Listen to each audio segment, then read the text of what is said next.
Bring it back.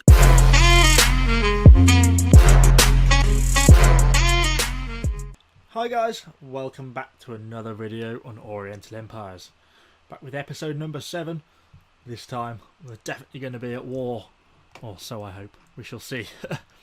So in the early phases last time, if you remember, our army was reassembling on the banks of the other side of the river. We have our sort of noble warriors as infantry. We've got our little archers here forming up, our nicely armoured archers with their lamellar armour. And then we've got the sort of light peasant infantry, the spearmen, helping to form the ranks as well. So we're advancing on this enemy city of unknown origin. So I was just flanking a bit round the side before I walked straight in, and then we're going to start to burn down their farms and hopefully burn down their city. We updated the technology last turn by the looks of it, and all the cities are busy building farms, or at Yin we're riskily building a silk weaver to see what happens. So plough straight into the next turn.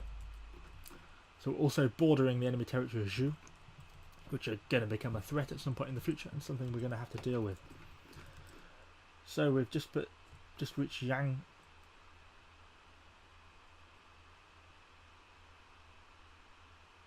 No, I'm not going to attack the Shu. I'm going to attack you, actually.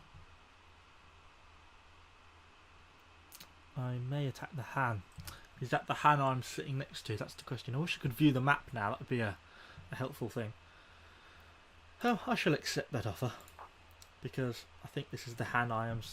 Oh my God, how complicated is all this? What's all this? This diplomacy. So the new power I've encountered, I'm hoping, is the Han. Right. Which it is. So the Han, so they've got some noble chariots.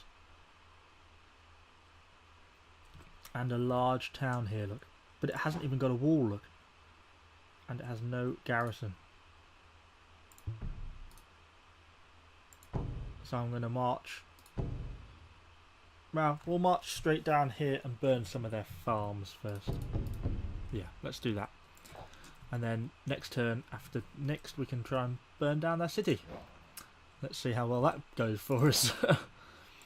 So 3 more turns until our silk weaver is built. Farms being built there, farms being built there, and farms are being built there. We should have a small... Oh, there's no garrison in Jing. That's probably because my leader died. So since there's nothing there, I think it would be a wise decision to recruit some peasants.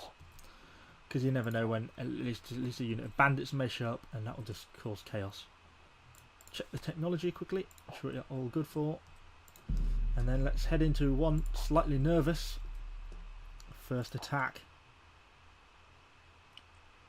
Our army is amassed on the outskirts of their city, and let's see what happens when we invade it next turn. Hopefully the Shu are also going to go at war to them, although I still don't know where these Shu are. Keep hearing of them, but I've never actually seen them. So next turn we're going to attack Shang. No, I'm not getting involved in 2 wars. So, oh, look at all the farms we've burnt down. So I got 150 gold in loot from burning down the enemy's farms, which is very nice. So next turn we are going to launch an attack on Yangshan, whatever that place is called. So we've got a few farms built. AO has had a farm built, so we're going to have to cut down some woodland, as has Bo, and we know we're going to have to cut down some woodland there from previous ones, so we'll cut down that woodland there. Let's quickly pop over to Yin to see how the construction is going. 2 more turns to my slightly risky silk weaver is built. Technology, we know we're fine, and we now have a small garrison at Xing. A reasonable garrison there, there, and there. So, really, it's just the turn we've been waiting for. See what happens. I think we're just going to march into the city, to be honest, because there's no one to defend it.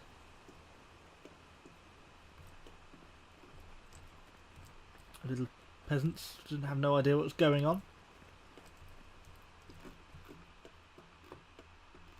I think that basically means it's just filing into the city. It's mine, I think.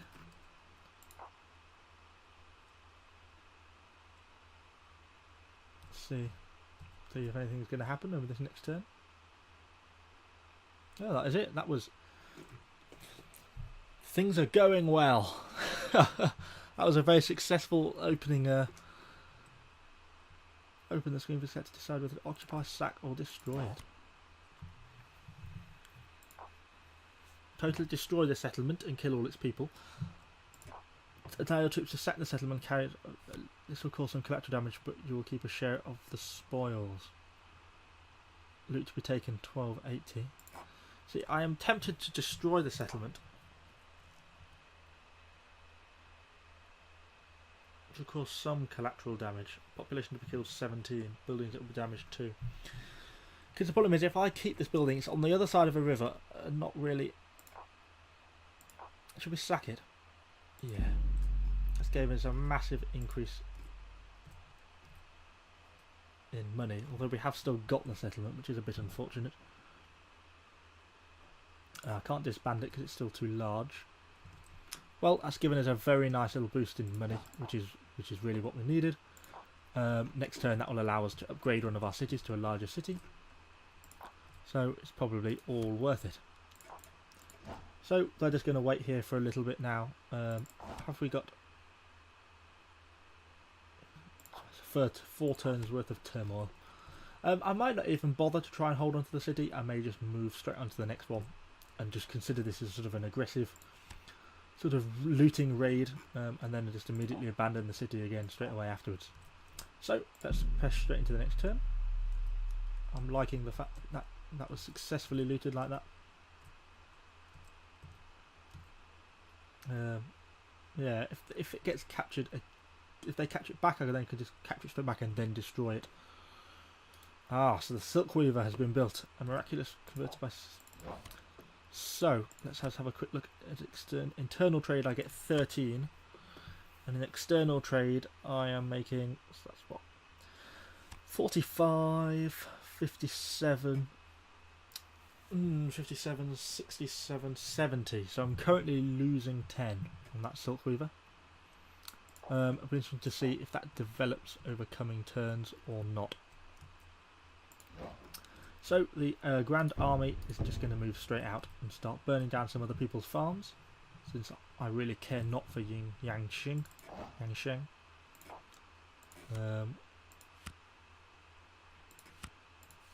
Oh, it's generating me an income as well, so I certainly cannot complain. So the next largest city I own is AO. So this is going to be invested in a settlement upgrade. Should hopefully take 1 turn. Yin is now not building anything, so they could build some farms. Shang I don't care about, and Shang is just continuing to slowly irrigate its entire land. It's becoming a very profitable little river city. So, no technology has changed, so let's head straight into the next turn. It's interesting about that Silk Weaver. It's kind of good to know in a way that it's not caused me any real great loss, even if it's just a little bit of a loss. And I'm pleased with the amount of gold I got for looting that city. That was very nice. Hopefully we'll be able to see a bit more now. Yes, we can. Ah, so the enemy has raised quite a large army out of Shang.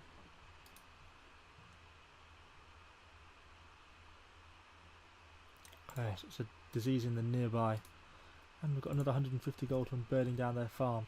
So they've got 4 noble chariots and 2 peasant light archers. So that could be tough to contend with. I'm just seeing if there's any improve in the silk trade. Not really, so it really probably wasn't worth building that silk farm for them. Have a quick look at AO, how's the city building going. So next turn hopefully that should be finished. Bo needs another farm. Shang, as we say, we don't care about. We don't really care about, or should I maybe make an effort to defend it? I obviously don't want to get entangled in a siege when they have that many units defending, so I'm going to pull back and have a little poke around further south, see what else we can burn and loot.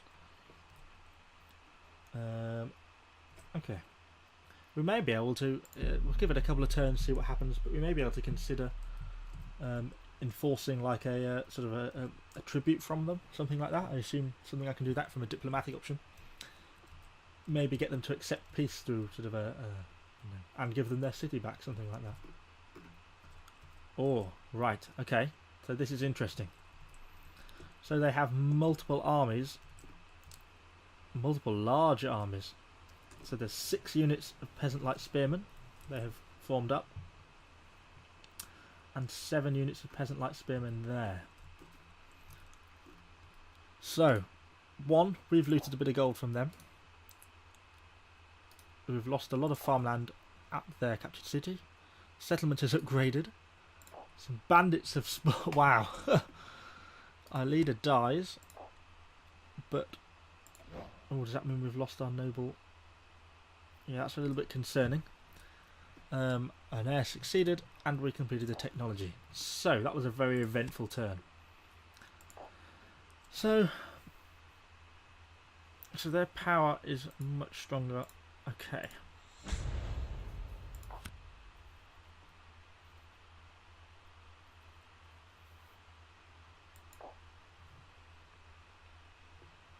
So we can offer to make peace. We will transfer them and give them back that in return for a 10-turn payment of 140 gold per turn. That would be nice. So we'd make peace, give them Shang, that city we captured, which I don't really want anyway, and they would pay us. They offer to pay us every turn. Let's propose that. Ah, darn. I thought they were going to agree to that. Let's try. So, peace.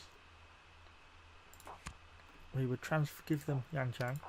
What about a single payment of, say, 350? Yes, okay. Very well we accept.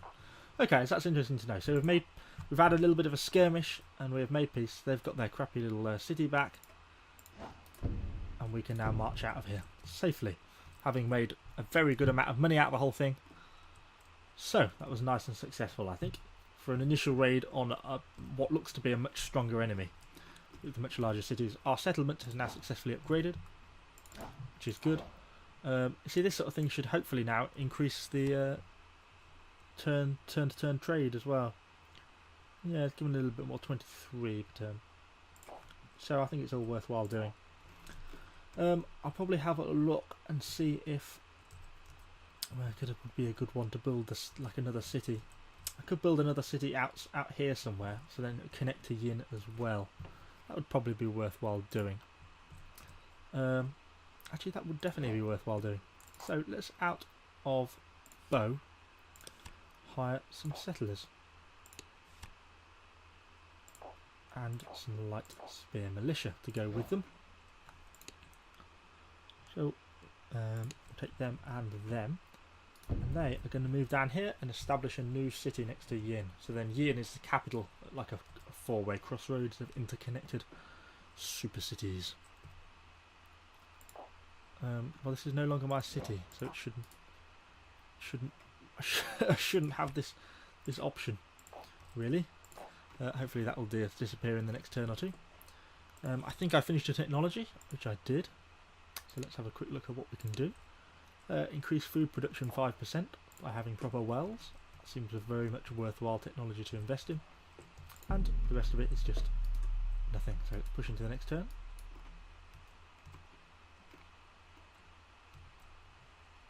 So our settlers are on the move to establish the new city.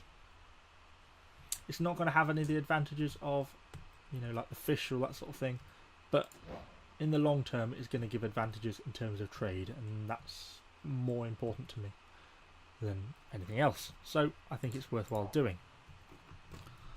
I'm also probably the next war target is going to be these people, the Dong Yi. I can't see any of the cities nearby. This city borders my city, and it would be, you know, nice to take. So I think it's worthwhile having. So let's have a quick look at the farming situation. So we've got a bit more we can convert to farmland now. Now it's expanded to a large city. That's given us more territory to work with. Bow has got no more spaces to construct farms, so they're going to start to cut down some more trees again. And Yin, well, what could you do? Nothing really at the moment, so let's just build farmland. We'll build a piece of farmland out this way. Don't want to end the turn because this stack needs to start to be heading home, preferably without burning down their farms that the people we've just made a truce with.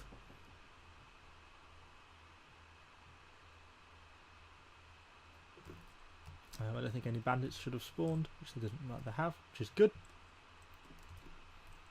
So next turn these people should move and we can establish a city on this hex here.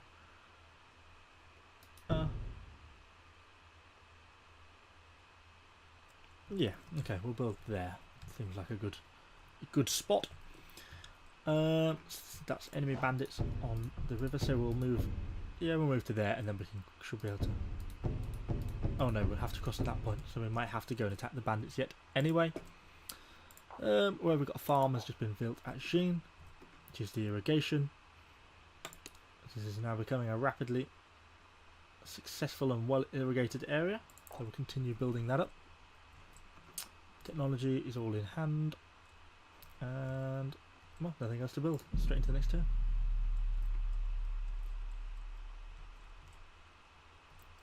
Those bandits are may be becoming a problem because they've decided, even being next to an enemy city they could raid, to start to attack me. Because that seems to be about my luck. Should we move the garrison out? We will move the garrison out to potentially intercept these bandits because I don't want them to burn anything down. These can start to build another farm that direction. AO can build another farm there. Currently I'm planning on saving up a bit of money if I can, and I'm going to invest in better walls around Yin. So these people here are now going to establish a new city.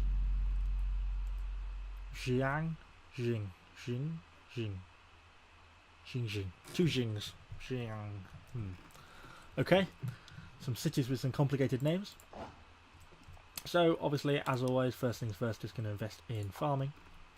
And let's see what effect this has on trade.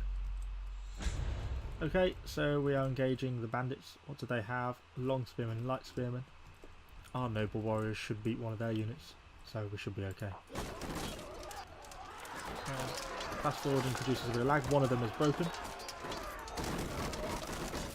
and the other one has as well. Okay, it's good. I'm pleased with that. Next turn, these units should be able to get back across. The turn ends, so we'll send them over there. Yeah, they can only cross the river in a turn, which kind of makes sense. Technology wise, just to finish up this turn, I'm going to have a look what we're going to do. So we can increase culture, or enables recruitment of heavy horse archers, which sounds pretty cool. It's like Mongolian, that sort of thing. So I think that will have to do for this turn. I think that's a reasonably successful turn, really. We've built a new city of Shang to the east.